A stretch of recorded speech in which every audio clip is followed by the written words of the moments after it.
Mesdames et messieurs, bonsoir et bienvenue dans ce journal. À Doha, au Qatar, s'est tenue une session spéciale sur la renaissance de Tombouctou. C'est en marge du 11e forum États-Unis-Monde islamique, une rencontre à laquelle participe le président de la République, Ibrahim Boubacar Keïta. Et pour revenir à la session consacrée à Tombouctou, son but est de permettre à la cité des 333 saints de retrouver son image d'antan. Envoyé spéciaux à Doha, Ibrahim Traoré, Adama Kamara.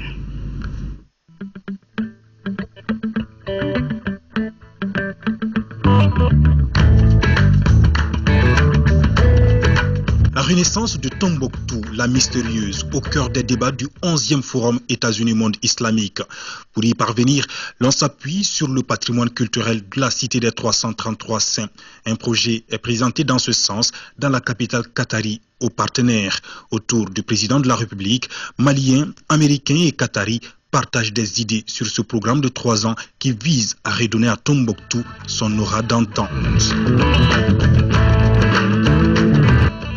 Le but de Tombouctou Renaissance, c'est de prendre le patrimoine culturel du Mali et le transformer en un atout pour le pays entier.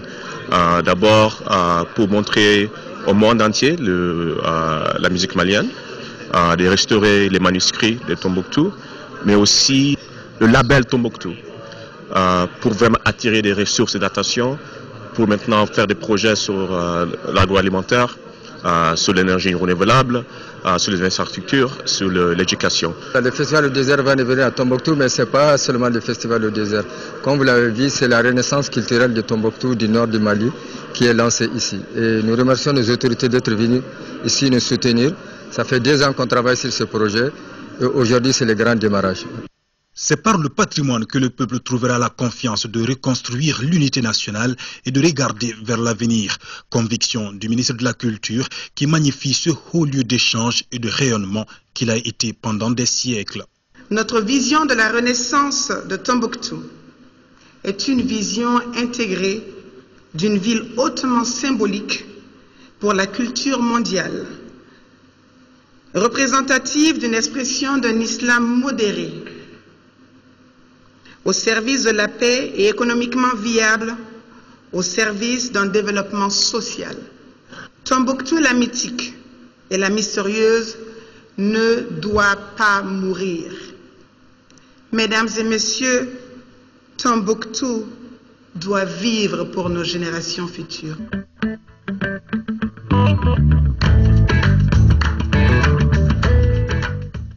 Tombouctou n'est pas de ces cités qu'on peut faire disparaître. Au plus fort de la crise malienne, lorsque notre pays était sous le joug d'une horde barbare qui n'avait rien à voir avec l'islam, sûrement pas. Ce n'est pas aux Tombouctiens qu'on vient apprendre l'islam. Ils pourraient l'apprendre à beaucoup d'autres pays, à beaucoup de monde. Mais leur modestie légendaire les en empêche. Mais cela, pendant l'occupation, a rencontré des hommes de foi, des savants, des jurisconsultes, des hommes qui savaient la foi islamique et la doctrine musulmane, tel l'imam aujourd'hui de Djinguereber, Ben Essaouti. Vous dire simplement ma détermination en tant que chef d'État du Mali, et cela en parlant au nom de l'ensemble du peuple malien, de Kidal à Sikasso et de l'Abzanga à Diboli. Ce peuple veut la paix.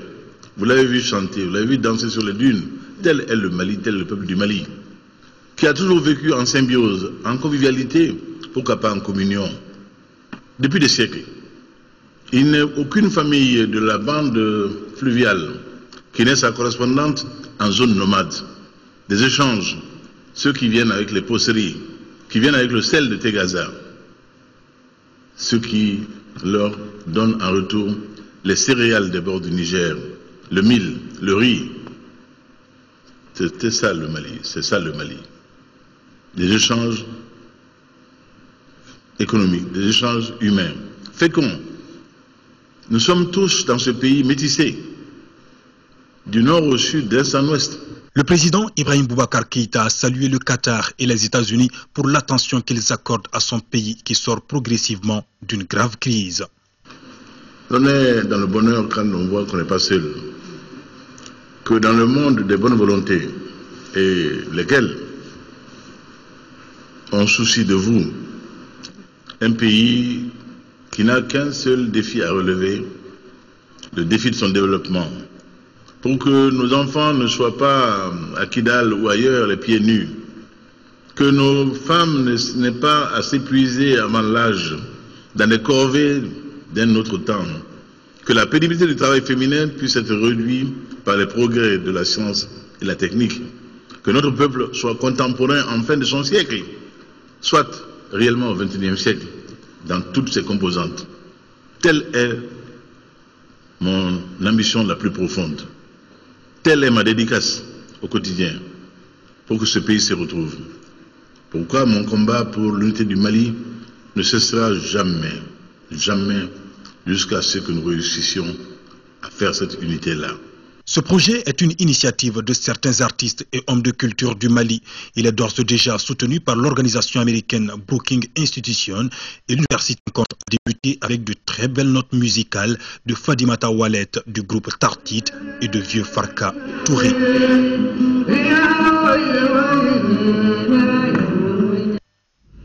Et cette session spéciale sur Tombouctou qui se poursuit jusqu'à demain mercredi, elle a mobilisé plusieurs acteurs culturels et universitaires du Mali, du Qatar et aussi des États-Unis. Ils s'expriment sur l'importance d'un tel projet pour la région de Tombouctou et pour le Mali. Je vous propose de les écouter. C'est extrêmement important de questionner Tombouctou dans le cadre des bouleversements qui caractérisent le monde musulman. Et le faire à travers la culture, c'est tout aussi important. Mais dans le cadre de ce projet, il s'agit aussi d'articuler la culture et l'économie.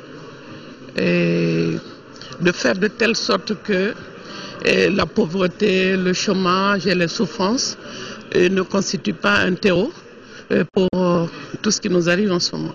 Tombouctou, ville culturelle et cultuelle, d'une diversité si belle. Et comme le dirait Ali Farka, ce n'est pas l'autre bout du monde, mais c'est le centre du monde. Et donc en Tombouctou, c'est l'islam. En Tombouctou, c'est la culture. En Tombouctou, c'est la liberté culturelle. Alors donc c'est là que lorsque nous avons un pays comme les États-Unis, un pays comme le Qatar qui s'y retrouve pour réfléchir avec des Maliens, des Américains, des Arabes, sur la renaissance de cette ville après la tragédie, je crois que c'est la naissance, sinon la renaissance de non seulement l'islam, mais de l'ensemble de ce qui fait la culture du Mali, de ce qui fait l'ensemble des cultures du Mali. Vous savez qu'après les événements douloureux du Mali, les manuscrits sont déplacés, ils sont dans le mauvais état maintenant. On a beaucoup de choses à faire avec ces manuscrits. On a presque la bibliothèque de manuscrits à Tombouctou qui ont été dégradés, certains qui ont été effondrés. Donc on a un grand besoin. Donc on a besoin de tout le monde avec nous pour amener à restaurer ces bibliothèques et conserver ces manuscrits et les ramener à Tombouctou. Comme notre président l'a dit, Tombouctou n'est pas morte, mais elle est en veille. Donc si on soulève toutes ces activités-là, par exemple les festivals, les manuscrits, les hôtelleries, la vie recommence. Ce qui doit être fait concrètement, c'est que ces gens-là, si possible, qu'ils se rendent sur le terrain, et constater les dégâts et constater l'état de lieu. À partir de là, ils auront une idée très précise des besoins de Tombouctou et toute sa région, pas seulement Tombouctou, mais toute sa région, en vue de sa renaissance. Nous sommes en train de faire une sorte de mariage entre la culture, donc les manuscrits d'une part, mais aussi le tourisme d'autre part, en ressuscitant, si vous voulez, le festival du désert. Et de ce pas, je dirais que ce n'est pas seulement important pour Tombouctou, mais aussi à travers Tombouctou, pouvoir ouvrir à nouveau les portes du Mali à tous ceux qui aiment le Mali et aux touristes de façon particulière, parce que c'est l'une des sources les plus importantes de richesse dont notre pays pourrait se prévaloir. Ici à Bamako, le Premier ministre Moussa Mara a reçu hier en audience les responsables d'Interpol en compagnie du président de la commission défense de l'Assemblée nationale. Ils sont venus offrir un cadre de collaboration avec notre pays confronté au banditisme et à la criminalité internationale. Al-Husseini Touré. Avec le Premier ministre, les échanges ont porté sur le cadre de collaboration entre le gouvernement et l'organisation policière internationale. Les responsables d'Interpol sont venus offrir leur expertise en matière de sécurité transfrontalière et en particulier en matière de lutte contre le terrorisme. En fait, la discussion aussi se concerne en fait le terrorisme global, la menace de AQMI, et comment Interpol, comme une organisation internationale de 190 membres, comment on peut travailler très proche avec le Mali pour confondre cette menace. Et pour nous, on travaille très proche avec le bureau d'Interpol Mali qui est là avec nous et avec nos collègues régionaux. Et M. Bala Traoré, c'est lui qui est le chef responsable de cette bureau. Et c'est quelque chose, à notre avis, c'est quelque chose qui va durer très longtemps. Alors c'est une menace qui ne va pas s'arrêter dans 2 ans ou 3 ans. Interpol dispose d'une base de données incluant des informations provenant de son important réseau couvrant une centaine de pays à travers le monde. L'avantage d'Interpol, ce sont ses bases de données, ses outils et ses services. Et Interpol entend coopérer étroitement avec les services de l'application de la loi du Mali pour renforcer leurs capacités opérationnelles, afin qu'ils soient à hauteur des menaces auxquelles ils font face actuellement. Interpol met également à la disposition des forces de police et de sécurité du Mali des formations très pointues et très actuelles. Notre rôle est essentiel parce que c'est un rôle de coordination, et un rôle de collecte de renseignements, de partage de renseignements. Et surtout, nous mettons en liaison les services chargés des enquêtes judiciaires avec leurs homologues du monde entier. L'expertise que nous n'avons pas, nous pouvons les acquérir ailleurs et les drainer sur le Mali. Donc c'est vraiment essentiel dans le dispositif. C'est Interpol qui peut transformer un mandat d'arrêt national émis par le juge malien, par exemple, en mandat d'arrêt international à travers ce que nous appelons à notre niveau la notice rouge. Donc les publications des notices, n'est-ce pas, ces notices arrivent dans les 190 pays membres d'Interpol et invitent tous ces pays à rechercher ces criminels-là dont les noms ont été publiés, à les traquer, à les arrêter et à les mettre à la disposition du Mali. Nous l'avons fait beaucoup de fois. Et aussi, comme je l'ai dit, les expertises. Le Mali, nous n'avons pas tellement d'expertise en matière de prélèvement, les ADN et autres. Et là, encore une fois, nous intervenons par le canal d'experts étrangers, en nous donnant des formations, par exemple. Et ces formations sont toujours sanctionnées par des opérations grandeur nature. Cette collaboration va ouvrir une nouvelle page entre le Mali et Interpol. Restons avec le Premier ministre Moussa Mara qui a rendu visite cet après-midi au président et aux conseillers de la Cour suprême. Le chef du gouvernement souhaite que toutes les institutions de la République travaillent main dans la main pour une bonne coordination des actions. Khadija Toukone. Créée en juin 1961, la Cour suprême, qui est la 4e institution de la République, est au sommet de l'architecture judiciaire du Mali. Elle exerce le pouvoir judiciaire avec les autres cours et tribunaux. Vu l'importance de cette institution, le Premier ministre s'est rendu dans ses locaux afin de rencontrer le président et les conseillers. Moussa Mara, accompagné par le ministre du Travail, de la fonction publique et des relations avec les institutions par intérim, était allé réitérer l'engagement du gouvernement pour que toutes les institutions de la République puissent travailler ensemble de façon cohérente. Le chef de l'État, dans la composition du gouvernement, il a souhaité que la justice vienne en première place. Ce n'est pas anodin.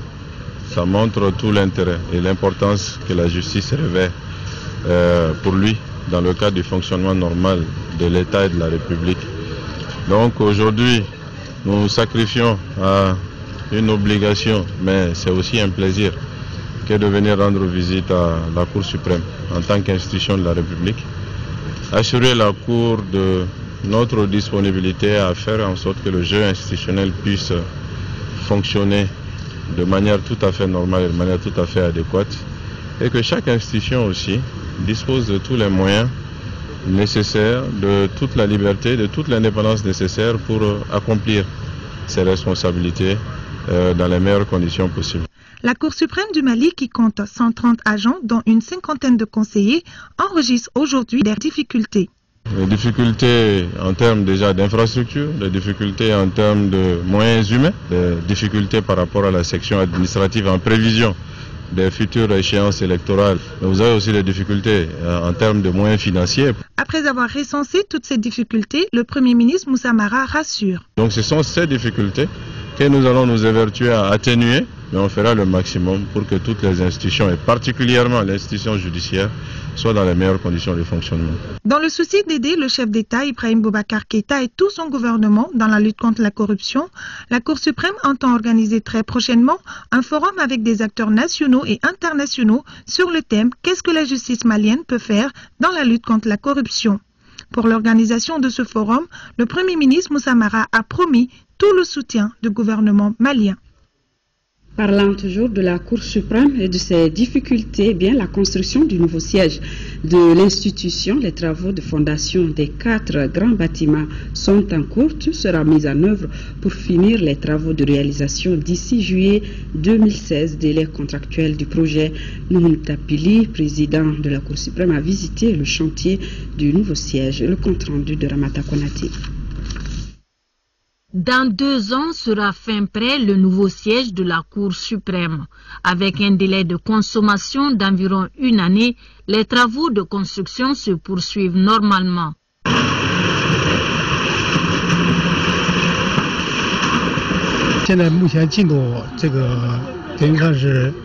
Si on lui demande maintenant d'avancer un taux d'exécution global, par rapport à ça, on peut dire que ça va présenter un pourcentage de 10%, mais qui ne présente pas la réalité même des travaux.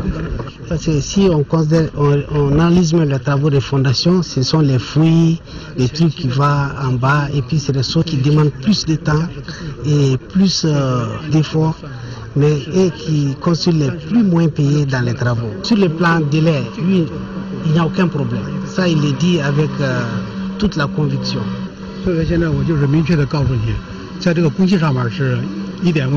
Outre cette promesse, les explications de la partie malienne constituent des motifs de satisfaction pour le visiteur du jour.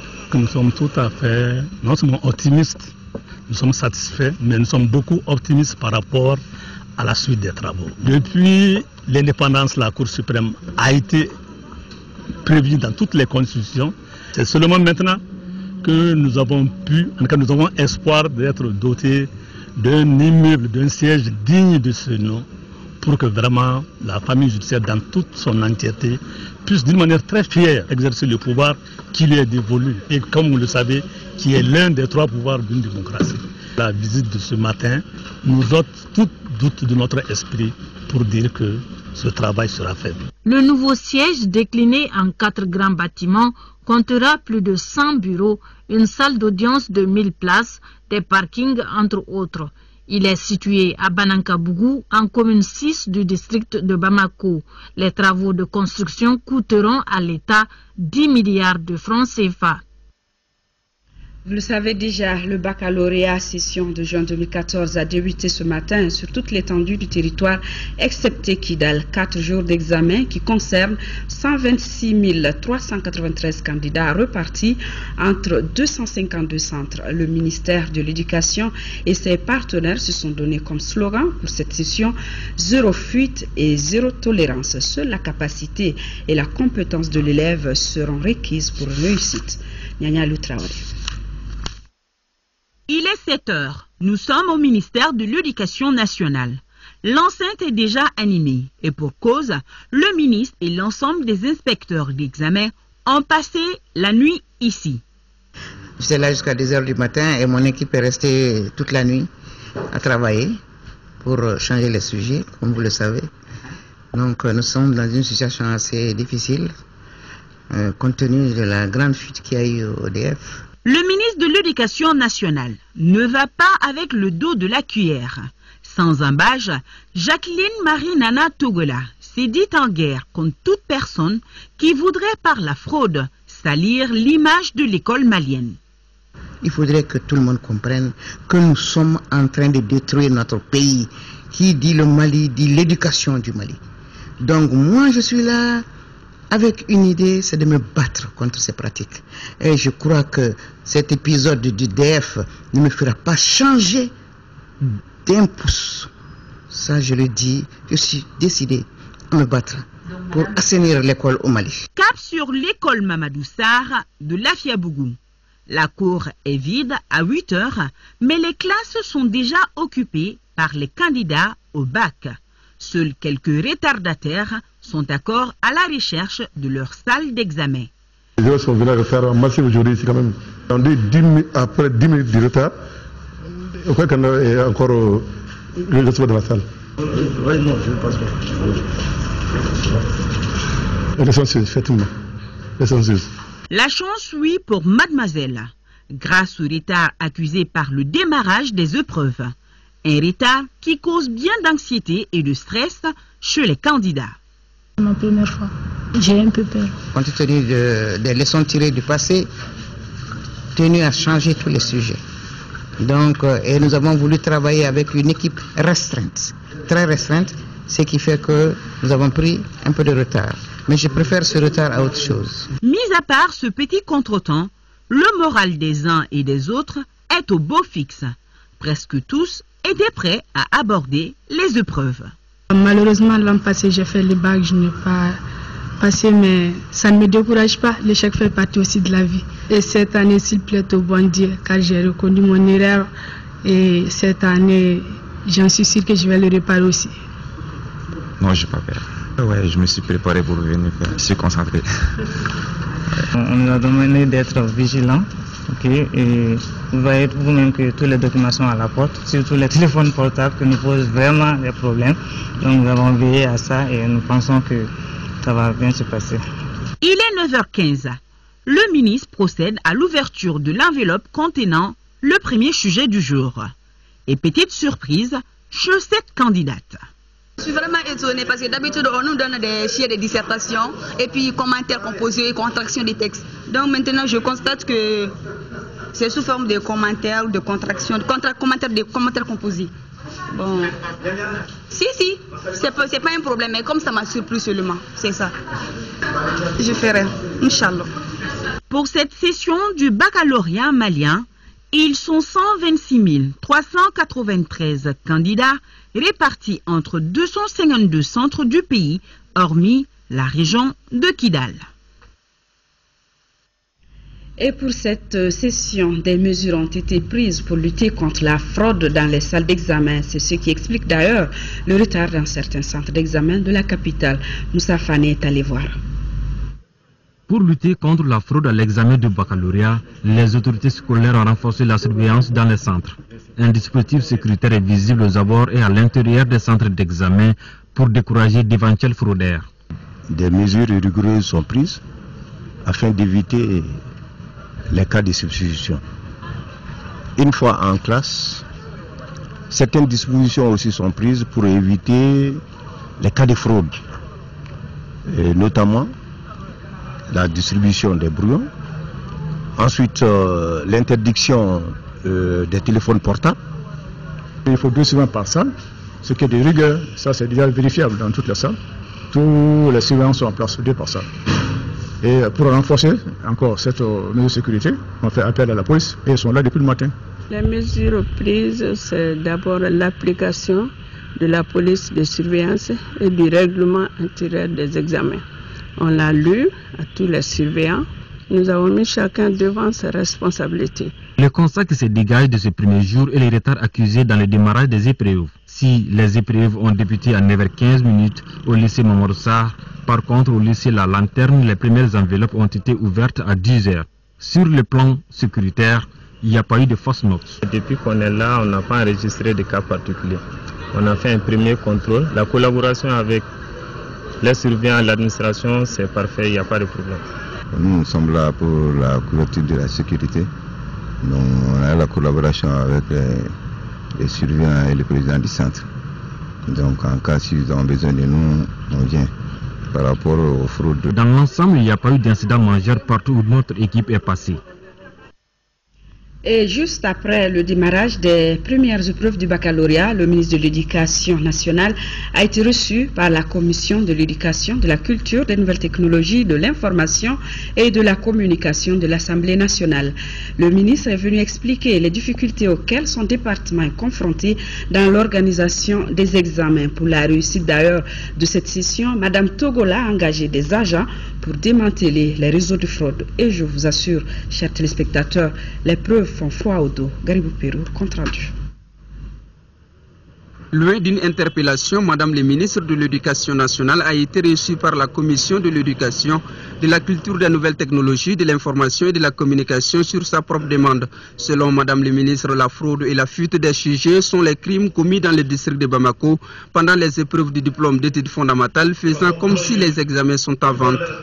Pour en arriver au tristement célèbre DF 2014, je reconnais avec tout le monde qu'il y a eu fuite de sujets. Il y a eu fuite de sujets, je l'assume en tant que ministre. Pour éviter les insuffisances à l'examen du baccalauréat, Madame le ministre de l'Éducation nationale a déjà relevé certains responsables. Elle a engagé un service d'infiltration pour démanteler les réseaux de fraude ennemis de l'école malienne. Voici une preuve sonore d'où partent les fuites.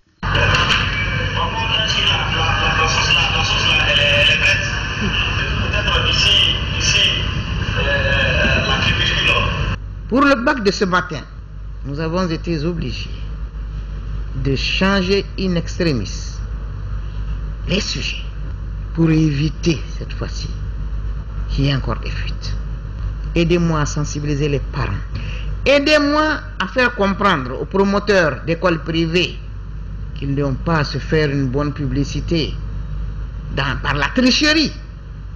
Parce que c'est de cela qu'il s'agit. Aidez-moi à convaincre les enfants qu'on ne part pas dans une école parce qu'on passe au bac là-bas. D'où est-ce que cette aide peut venir pour sauver l'école malienne? Tout de suite, nous allons nous organiser pour voir sur le terrain ce qu'on peut faire. En tout cas, nous sommes prêts à l'accompagner. Et sa réussite, c'est notre réussite aussi. C'est la réussite de toute la population malienne. Face à cette situation préoccupante, les commissaires de l'éducation à l'Assemblée nationale demandent un sursaut national. Un sursaut afin que les enfants doués ou surdoués ne soient pas aussi victimes au même titre que les fraudeurs et leurs alliés. Le ministre de l'Énergie a présidé cet après-midi la signature relative au projet d'électrification villageoise par des systèmes d'énergie solaire. Le coût du projet s'élève à plus de 4,6 milliards de nos francs pour 5 années. L'objectif recherché par le gouvernement est de faciliter l'accès des populations rurales à l'énergie. Youssouf Diakité, compte rendu. Plus de 4,6 milliards de francs CFA, c'est le montant du projet de 5 ans intitulé Projet d'électrification villageoise par des systèmes d'énergie solaire. Les documents sont signés entre le gouvernement du Mali et la Société indienne des centrales électriques. Depuis 1996, en 1997, nous sommes en collaboration avec le gouvernement du Mali et dans ce cadre, nous avons fourni environ 5000 systèmes d'éclairage. Nous avons également fourni un système solaire qui permet de pomper le pompage d'eau pour l'irrigation et pour la consommation humaine. D'une durée de 5 ans, de 2014 à 2018, cette troisième phase du projet, comme les deux précédentes, s'inscrit dans le cadre à la fois de la politique énergétique nationale et de la stratégie nationale de développement des énergies renouvelables au Mali, dont elle contribue à atteindre les objectifs. Bel exemple de la coopération sud-sud trônée par les illustres dirigeants de nos États depuis les premières heures de la souveraineté nationale et internationale de nos pays. Ce projet a permis au cours de ces 2 premières phases de mettre à la disposition de la population du Mali les équipements ci-après. 2900 kits d'éclairage, 750 lampes portables, 36 systèmes solaires de pompage. La signature du présent arrangement particulier permettra l'acquisition d'équipements destinés aux communautés rurales de notre pays. Le projet dont il est question vise essentiellement à anéantir la souffrance énergétique des populations rurales. Une réunion technique d'harmonisation des normes des produits agricoles dans l'espace CEDEAO se tient depuis ce matin à Bamako. Au cours de la rencontre, des délibérations seront faites sur le projet de normes de la CEDEAO pour les tomates, les noix et les amandes de karité, toutes choses qui faciliteront les échanges intracommunautaires. Laura Sidiki Diarra. Afin de faciliter l'intégration et booster les échanges intracommunautaires, la communauté économique des États de l'Afrique de l'Ouest tend vers l'harmonisation des normes de ces produits agricoles. En ce sens, une réunion des comités techniques d'harmonisation des normes se tient depuis ce mardi à Bamako. La réunion d'étape de ce jour vous amènera à examiner les commentaires et observations recueillis sur les projets de normes que vous avez soumis à l'enquête publique dans tous nos États membres sur la tomate, les noix et amandes de karité, le beurre de karité, et aussi commenter observations sur les projets de code de bonne pratique sur les noix et beurre de karité. La qualité et la définition des normes vont beaucoup aider dans la compétition internationale. Comme outil de développement de l'économie, les normes vont également contribuer à la rationalisation de la production. Cette rencontre constitue l'aboutissement d'un travail collectif considérable entrepris par la Commission de la CEDEAO et les experts de nos États. Tout le mérite en revient à la Commission de la CEDEAO, aux experts des États membres, aux partenaires techniques et financiers qui nous accompagnent sur ce chantier. Cette réunion technique se situe dans le cadre de la facilitation du commerce intercommunautaire et du renforcement de la capacité des produits communautaires sur le marché international. La mise en place des organes techniques d'harmonisation des normes permettra de dynamiser les relations commerciales intra-régionales et de promouvoir les échanges dans l'espace intracommunautaire. Le commissaire à la sécurité alimentaire accompagné du PDG de l'OPAM a rencontré les opérateurs céréaliers de Sikasso. Objectif, échanger avec eux sur les difficultés et la constitution du stock national de sécurité. Compte rendu de Sikasso de Sekou Konaté. Par la présente descente sur terrain, le commissaire à la sécurité alimentaire veut aller à la rencontre des maillons essentiels du dispositif de sécurité alimentaire, partager la vision du commissariat et recueillir les difficultés. Il constitue un maillon important du dispositif de sécurité alimentaire au Mali. C'est eux qui assurent la connexion de l'offre et de la demande. Et donc nous les avons dit que désormais nous comptons travailler avec eux pour non seulement améliorer l'efficacité de leur travail en créant un cadre beaucoup plus compétitif et surtout beaucoup plus incitatif. Des échanges, il ressort une difficulté majeure, celle des tracasseries à l'importation ou à l'approvisionnement du territoire national en céréales à partir de Sikasso, toutes choses qui grèvent les prix à cause des faux frais. Et sur la question, le commissaire a son idée. Donc nous allons nous attaquer aux tracasseries qu'ils rencontrent tout le long des différents corridors pour que désormais la grande majorité des Maliens puissent disposer des céréales à des prix compatibles avec le niveau de leurs revenus. Et ça c'est la mission que le président de la République nous a confiée, Ibrahim Boubacar Keïta. Et comme il a annoncé cette année, il a subventionné fortement la production et même si la production est au rendez-vous, si le maillon de la commercialisation n'est pas bien géré, les consommateurs ne sentiront pas les effets d'une augmentation de la production. S'agissant du problème lié à l'éligibilité aux appels d'offres pour la constitution du stock national de sécurité, le commissaire est formel. Désormais, un des critères pour l'octroi des contrats de l'OPAM serait ceux qui sont effectivement des opérateurs céréaliers. C'est la première condition pour éliminer tous, parce qu'on constate désormais que c'est des gens qui ne sont pas céréaliers, qui ont ces contrats et qui les mettent sur le marché. Une rencontre d'espoir pour les opérateurs céréaliers de Sikasso qui voient en la démarche une opportunité de promotion du secteur. 75 documents dont 20 nouvelles propositions sont soumis à l'examen d'une centaine de chercheurs. C'est à la faveur de la 20e session du comité de pilotage de l'Institut d'économie rurale et vont contribuer à l'amélioration de la qualité de la recherche agricole dans notre pays. Mamoud Sidibé. Une centaine de chercheurs qui composent le comité de pilotage auront au cours de cette 20e session réalisé 75 documents. Les critiques des documents pour améliorer sa qualité ont tout leur sens. Il s'agit là d'assurer la promotion d'une agriculture durable, moderne, voire compétitive. L'agriculture ne peut être plus modernisée, productrice et compétitive si elle n'est pas soutenue par la recherche. Donc c'est là tout l'impact de la recherche dans le monde et cela à travers les technologies qui vont être d'abord éduquées dans le domaine des produits digitales, dans le domaine de l'élevage, dans le domaine de la pêche et de l'environnement. Donc, comme vous le savez, il y a produit des technologies. Et ces technologies, en travaillant avec les partenaires du développement, de la vulgarisation, on peut espérer augmenter les rendements, augmenter la productivité. Le comité de pilotage est la plus grande instance scientifique de l'IR. C'est pourquoi, pour mener à bien sa mission, les chercheurs se feront le devoir de confronter les arguments scientifiques sur les questions des utilisateurs des résultats de la recherche. En fin des travaux, des prix seront attribués aux chercheurs méritants. Femmes et changement climatique, femmes et droits environnementaux sont les deux thèmes développés respectivement par la Fédération des collectifs d'organisation du Mali et le réseau des femmes d'initiative s'inscrit dans le cadre de la quinzaine de l'environnement lancée. Femmes et changement climatique, femmes et droits environnementaux ne veulent pas demeurer en marge de la recherche de solutions aux problèmes qui touchent notre environnement immédiat. Les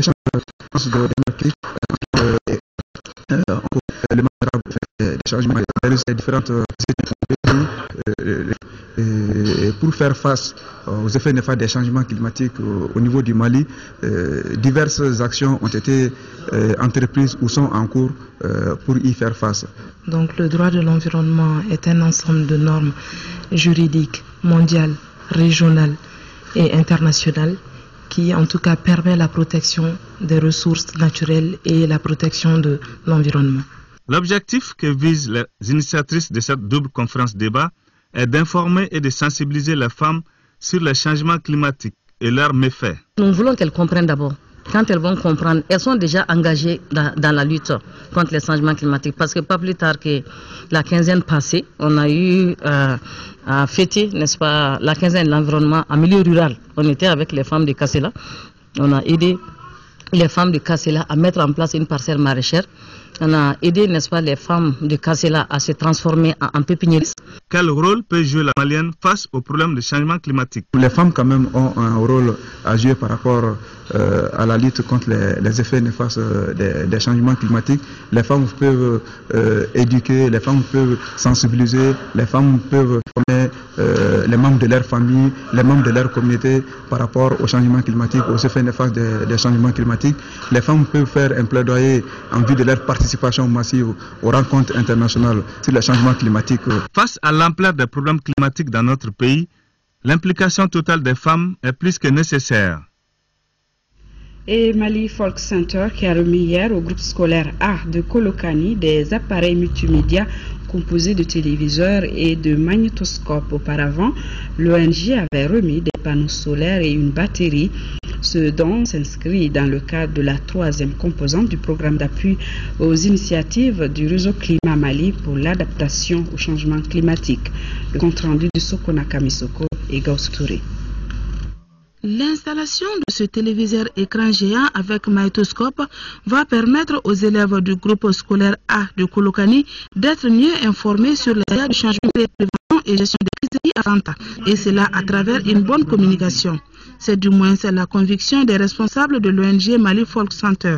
Cette activité s'inscrit dans le cadre d'un de nos programmes d'adaptation au changement climatique où nous avons privilégié le côté sensibilisation et surtout au niveau des futurs décideurs qui sont les élèves. Donc c'est un programme où nous avons trois composantes. Une composante pour appuyer les initiatives d'adaptation au changement climatique, un appui aussi sur l'aide alimentaire, et cette troisième composante c'est la sensibilisation où nous allons équiper 4 écoles avec des kits solaires et aussi des équipements multimédia. Ces 4 écoles, nous avons une école fondamentale A de Kolokani, une école fondamentale de Djogar, une école fondamentale de Bougla, ça c'est dans la région de Sonokorba, et aussi une école de la région de San. Nous avons demandé aux autorités d'école de prendre soin beaucoup de ces équipements. Le téléviseur peut aussi renforcer les capacités opérationnelles et pédagogiques des enseignants. Ce geste est à saluer, encourager et à remercier, et va directement au cœur de la population de Kolokani et du département de l'éducation. Le programme d'appui aux initiatives du réseau Climat Mali pour l'adaptation au changement climatique est financé à hauteur de plus de 460 de francs CFA par l'ONG suédoise pour le développement international dans le cadre du changement climatique. Et nous poursuivons avec ce communiqué du gouverneur du district, communiqué ainsi libellé afin de préserver entre autres l'image de Bamako, une capitale moderne. Le gouvernement du district a l'honneur d'informer les populations que la divagation des animaux ainsi que la circulation des charrettes à traction humaine ou animale sont strictement interdites sur toute l'étendue du territoire du district. Cette mesure a aussi pour but d'amoindrir les nombreux accidents quotidien de rendre fluide la circulation et de contribuer à maintenir l'environnement plus propre. Championnat national de football au compte de la 21e journée, le Stade malien de Bamako reste leader en battant l'USFAS 1-0. L'autre affiche du lundi a vu la victoire du COB 4-1 contre l'association sportive olympique de Missira à Somme. C'était au stade Modibo Keïta. Notre reporter Mamoutou Dante y était. Le Stade malien de Bamako consolide sa place de leader de la Ligue 1 en dominant l'USFAS par le minimum d'un but à 0. Une rencontre dominée par les Blancs de Bamako, l'USFAS qui cherche la victoire depuis la 10e journée a tenu bon devant le Stade malien jusqu'à la fin de la mi-temps. 0 but partout. Dès la reprise, les Blancs de Bamako concrétisent leur domination avec l'ouverture du score. Abdoulaye Sissoko surprend la défense adverse et trompe Komandian Keïta. 1-0 pour les Stadistes à la 49e minute. L'USFAS, manquant d'inspiration, a couru derrière l'égalisation sans succès.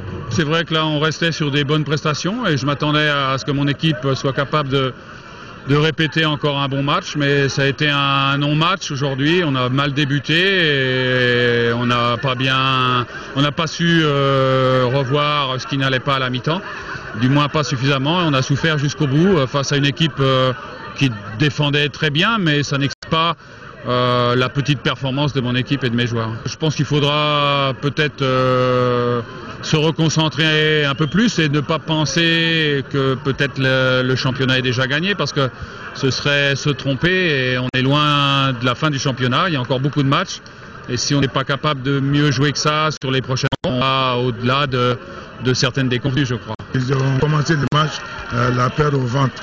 Même si c'est la paire au ventre, mais ils voulaient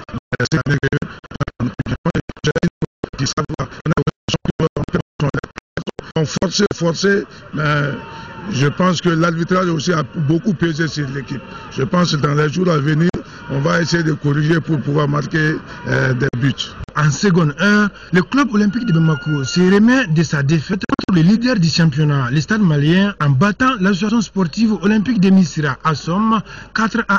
Après avoir résisté pendant 20 minutes, la Somme cède à la 25e minute avec l'ouverture du score signé Djibril Koulibaly. À la 34e minute, Abdoulaye Diarra marque le deuxième but. La deuxième période ne change pas grand-chose. Le COB a fait trembler les filets avec le doublé de Amirou Traoré au 74e et 85e minute, avant de voir la Somme réduire le score dans les arrêts de jeu. La Somme s'est plie devant le COB au compte de cette 21e journée. Et à suivre ce soir, Cybernétique, Ibrahim Traoré et son équipe vous proposent des reportages, mais aussi les traditionnelles rubriques de l'émission. Merci pour votre fidélité. Demain, 10h-13h, Amara Malidialo. Je vous retrouve, s'il plaît à Dieu, pour les éditions du soir. Excellente nuit à tous.